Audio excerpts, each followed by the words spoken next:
एक आदमी भटकते हुए एक रहस्यमयी महिला द्वीप पर पहुंच जाता है। जब वह होश में आता है, उसके चारों ओर गोरी, खूबसूरत और जवान लड़कियां होती हैं। ये सभी लड़कियां पहली बार किसी जिंदा आदमी को देख रही थीं। इनका रानी तुरंत चाहती थी कि वो आदमी वहीं रुक जाए। रानी कहती है, अगर तुम रुक जाओ तो ये सारी औरतें सिर्फ तुम्हारी होंगी। इतना सुनते ही वो आदमी खुशी के मारे बेहोश हो जाता है। चाहे वो रहना नहीं चाहता, पर अब उसे वहीं रहना पड़ता है। रोज उसे एक पति की जिम्मेदारियां निभानी होती हैं। रानी हर दिन उसे एक खास तेल लगवाती, जिससे ताकत बढ़ती है। कुछ ही दिनों में रानी की त्वचा और निखर जाती है। अब रानी और भी ज्यादा उससे मिलने आती है। धीरे धीरे वो आदमी थकने लगता है। उसकी जान पर बन आती है। उसे याद आता है कि समुद्र पार उसका असली घर और पत्नी उसका इंतजार कर रहे हैं। तभी एक दिन एक समुद्री डाकू की नाव वहां पहुंचती है और वह तुरंत बिना सोचे समझे उसमें चढ़ जाता है। लेकिन समुद्र में तूफान आता है और नाव एक अजनबी द्वीप पर फंस जाती है। वहां उन्हें एक विशालकाय इंसानी पैर का निशान दिखता है। लेकिन उस आदमी को लगता है दुनिया में औरतें सबसे डरावनी हैं, बाघ शेर से भी ज्यादा नहीं। वो लोग उस द्वीप के फलों और चीजों का आनंद लेने लगते हैं। एक गुफा में उन्हें पाले हुए जंगली बकरे मिलते हैं, पर उस आदमी की नजर एक भारी पत्थर की कुल्हाड़ी पर जाती है, जिसे वो हिला भी नहीं सकता। डाकू बकरा भूनने में लग जाते हैं।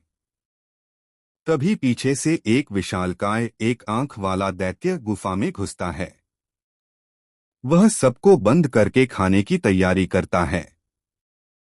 आदमी कहता है, मैं तुम्हारे लिए काम करूंगा। लेकिन दैत्य तो खुद बहुत ताकतवर था।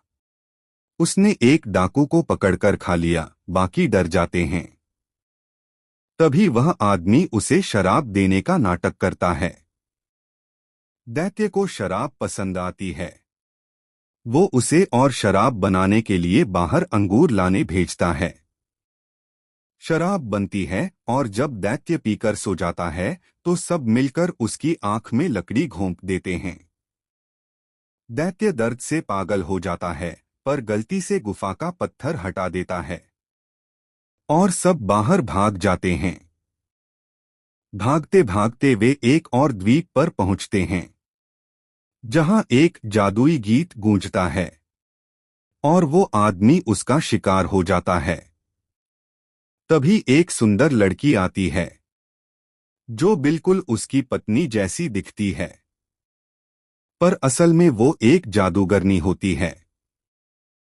वो उसे रोक लेती है और कहती है, रुक जाओ, मैं तुम्हें सब कुछ दूंगी। वो उसे रुकने पर मजबूर कर देती है। वो कहती है, अगर नहीं माने तो तुम्हारे दोस्तों को सूअर बना दूंगी। मजबूरी में वो रुक जाता है। सब कुछ मिल रहा था, राजसी सुख, सेविकाएं, जादूगरनी की सुंदरता। लेकिन उसे एहसास होता है कि वो अब एक बंदी है। वो भागने की कोशिश करता है, पर जादूगरनी उसे नहीं छोड़ती। धीरे धीरे उसका शरीर भी बूढ़ा होने लगता है और अंत में उसे शहर में एक गरीब बुजुर्ग भिखारी बनाकर छोड़ दिया जाता है। वहां पुराने समुद्री डाकू उसे तंग करते हैं। तभी एक सफेद वस्त्र वाली देवी आती है और कहती है, जो ये धनुष ठीक से जोड़ सके वही अमरता पाएगा। सब कोशिश करते हैं, पर वही बूढ़ा आदमी, वही नायक धनुष को जोड़ देता है और सबको चौंका देता है। वो देवी उससे प्रभावित हो जाती है और उसे वादा करती है कि वह उसे घर वापस ले जाएगी, जहां उसका परिवार उसका इंतजार कर रहा है।